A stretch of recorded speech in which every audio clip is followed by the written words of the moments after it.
Buyers are back. That is what they are telling you right now. Gold bounced. It clawed back the ground it had given up and pushed a little higher. And all at once, every headline is singing the same tune. The buyers have returned, and they are not done. Here is the problem with that. A bounce is the easiest thing in the world to fake. If you own gold right now, or you have been sitting on the fence thinking about it, this is the exact moment you are most likely to be fooled. Because a couple of green days feel like proof. They feel like permission. And the people who want you to chase it, and the people who want you to sell into it, both know that a bounce short circuits the one question that actually matters, which is not how much did it move, it is who moved it. So here is what I'm going to give you. By the end of this, you will be able to look at any bounce in this metal, this one or the next one, and tell the difference between real buyers coming back and a hollow little rally dressed up to look like them.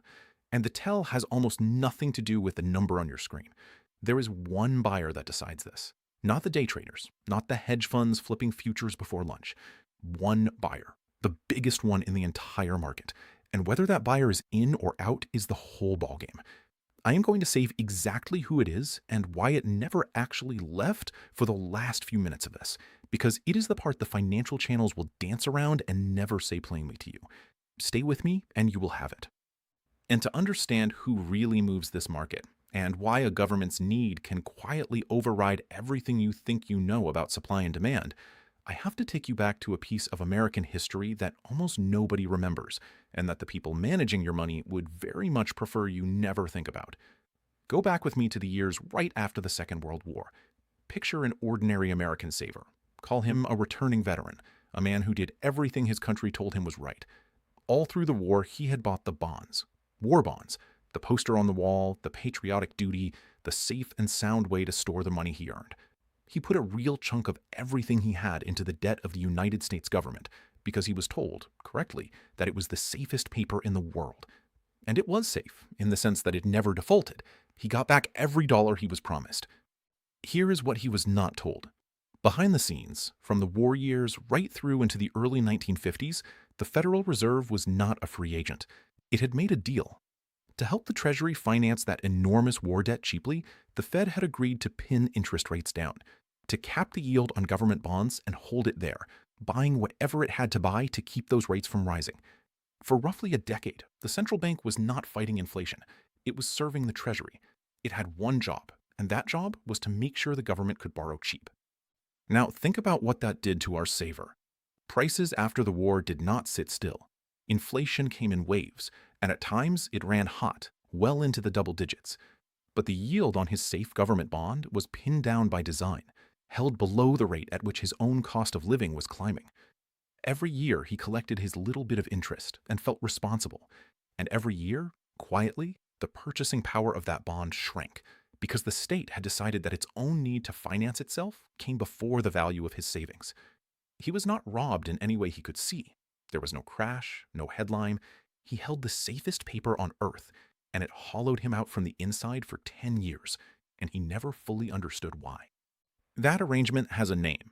In 1951, it was formally ended in something called the Treasury-Fed Accord, the moment the central bank fought to win back its independence. But do not let the tidy ending fool you. For 10 years, in the United States of America, the government pinned a market to finance itself, and the people holding the paper paid the bill. Economists have a cold phrase for it. They call it fiscal dominance. It means that when a government's need to fund itself gets big enough, that need starts to override everything else. The market, the savers, the rules you thought were fixed. And I am telling you this old story because it is not old at all. It is the single most useful lens you have for understanding who is really buying gold right now and why. Because here is the question you actually clicked on. Are the buyers truly back, and are they truly not done? And the only honest way to answer it is to stop staring at the bounce and start asking who is doing the buying. Let me give you the case against, honestly, because you deserve the strong version and not some straw man I can knock over. A skeptic looks at this bounce and says, fine, gold recovered the ground it lost and poked out to a multi-week high. So what? A few good days prove nothing. The Federal Reserve under Kevin Warsh has turned hawkish, and Warsh is not shy about it. He is telling anyone who will listen that prices are still too high, that a rate hike is more likely than a cut, and gold pays you no interest. When the man running the central bank is threatening to make cash and bonds pay more, the whole reason to hold a metal that yields nothing gets harder to defend, not easier. So the skeptic says this bounce is a trap. It is short covering. It is tourists who bought the dip and will be gone by the next scary headline. The buyers are not back. The buyers are a mirage, and the Fed can crush this thing again any morning it feels like it. And I want to be straight with you. That case is not stupid. Every piece of it is true. The Fed is hawkish. A hike is genuinely on the table. Gold really did just get shaken, and it really can get shaken again just as fast. If you are holding, you have felt it, and anyone who tells you the down days cannot come back is lying to you. But that entire skeptical case has a hole in the middle of it, and the hole is exactly the thing our war bond saver learned the hard way. The skeptic is watching the traders. He is watching the funds, the tourists, the fast money that came and went. He is asking whether the fickle buyers are back, and he is completely ignoring the one buyer that was never fickle and never left, the official sector, central banks, governments themselves. Because here's what has actually been happening underneath the bounce, quietly, for years, with no drama and no headline. The central banks of the world have been buying gold at a record pace, not trading it, buying it and putting it away as a matter of policy at a rate this era has never seen before. They were buying while the price was high, they kept buying while the price got shaken down, they did not flinch when the tourists ran, and they did not celebrate when the bounce came. They just kept accumulating, because they are not in this for a trade. They are in it for the very same reason the Fed pinned those bond yields in 1951. A government under strain reaches for what it can control and what it can trust, and increasingly, what it trusts is gold it can hold in its own vault, rather than another country's paper promise. So when the headline screams that buyers are back and they are not done, it is accidentally telling you something truer than it knows. The buyers that matter are not back because they never went anywhere, and they are certainly not done because their reason for buying has nothing to do with this bounce, this quarter, or this Fed meeting. Their reason is structural. It is the same fiscal instinct that hollowed out that veteran's savings 3/4 of a century ago, only now it is playing out on the buying side. And this time, you can choose to stand on the same side of it as the government, instead of being the saver it quietly bleeds. And this is the exact spot where I have to stop and talk to you directly, because this is where a real decision sits. If you are a saver with $100,000 or more in a retirement account, a 401k, an IRA, the thing you spent a working life filling, then understand that you are standing in that war bond veteran's shoes right now. You are holding paper the system tells you is safe, denominated in a currency the government has every incentive to let quietly weaken so it can finance itself. That is not a conspiracy. It is arithmetic, and it already happened once.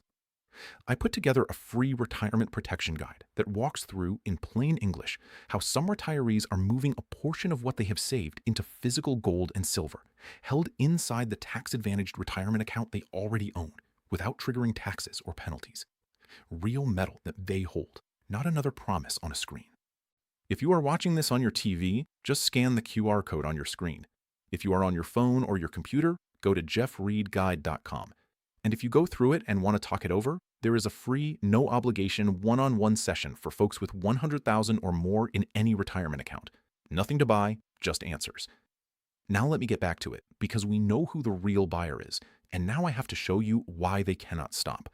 Here is the part that actually changes the whole picture, and almost nobody on the financial channels will walk you all the way into it. Ask yourself one question. Why now? Why are the central banks of the world stacking gold harder in this era than in any living memory? What is it that they see? Look at the debt. The United States is carrying a national debt closing in on $40 trillion and climbing. Run deficits like that, year after year, with no plan and no political will to stop, and you back yourself into the exact corner the government was in after the war. The interest bill alone becomes a monster. And there are only ever a handful of ways out of a hole that big. You can grow your way out, which nobody is doing. You can default, which a country that prints its own money never has to do outright. Or you can do the quiet thing, the thing that never gets a headline. You let the currency lose value over time, so the debt shrinks in real terms. And the people holding the paper, the savers, the bondholders, the responsible ones, pay for it without ever being told they were charged. That is the 1951 playbook, dusted off. And the central banks of the world have read it, because half of them have run it themselves. That is why they are buying gold. They are not chasing a bounce. They are getting out of the paper before the paper does what paper always does when a government needs it to. And that is why the real enemy here is not the market. It is the machine that keeps you staring at the wrong screen. Wall Street wants you trading the bounce. The financial media wants you glued to whether it was up 1% or down 1% this morning, because the tick is exciting and the truth is boring. And the Fed would very much prefer you keep your faith in the paper right up until the moment that faith quietly stops being warranted. They are all pointing your eyes at the fast little buyers so that you never look at the slow enormous one. And the slow enormous one is the entire story. Now I know that once you see this, a certain kind of number starts flying around, and I have to handle it with you honestly. There are voices out there, and some of them are not fringe. Some of them sit inside big banks, sketching gold at levels that sound insane from here. 5 figures an ounce, 10,000. Some go further, to 20,000, even 50,000. And I am not going to read those numbers to you as if they were a forecast you can take to the bank, because they are not. Where they come from is a specific piece of reasoning. The idea that if you ever had to back the dollar, or even partly back it, with the gold actually sitting in the vaults, the math forces the gold price up to a number like that. It is a monetary reset argument. It is a story about the end of the system as we know it, not about next year. The honest way to hold it is this.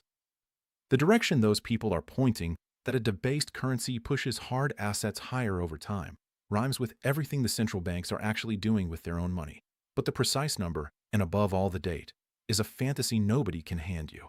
The bigger the number, the more it is assumptions stacked on assumptions. Respect the direction. Distrust the decimal point.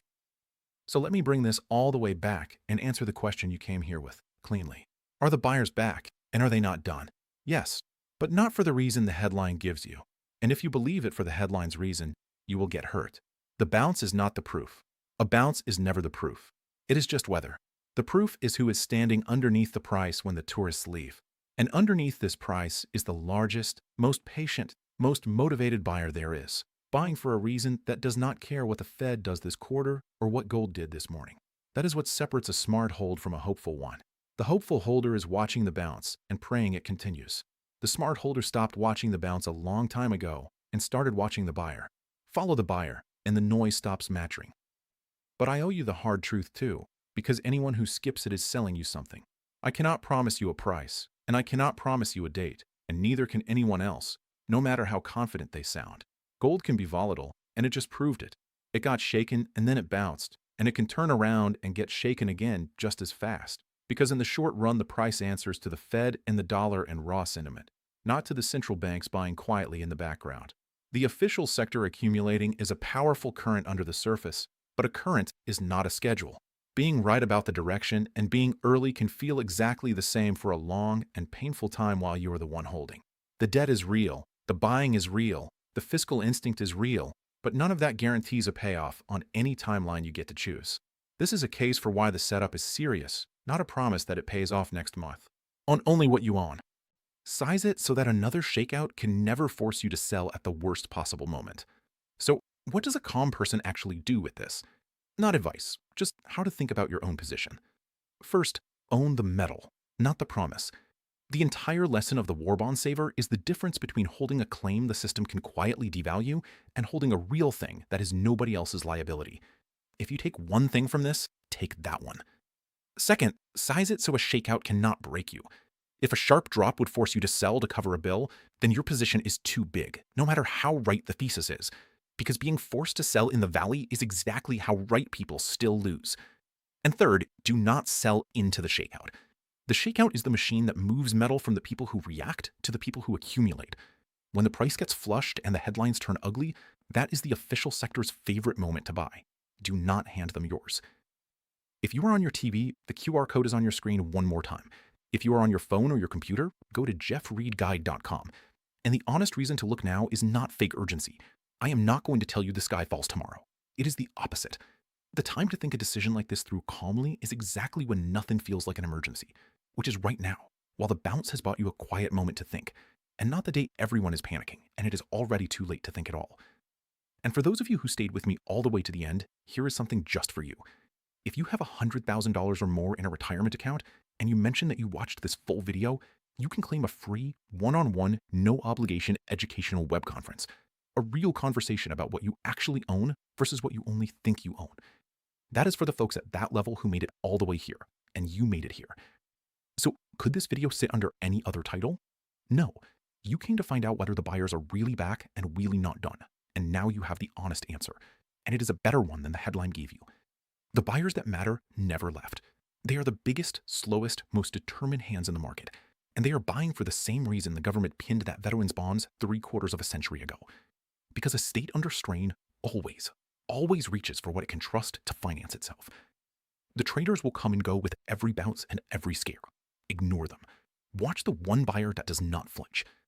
That veteran holding his safe war bonds never got to see who was on the other side of his slow, quiet loss. You do. You know exactly who is buying, and you know why they are not done. The only question left is which side of that you want to be standing on.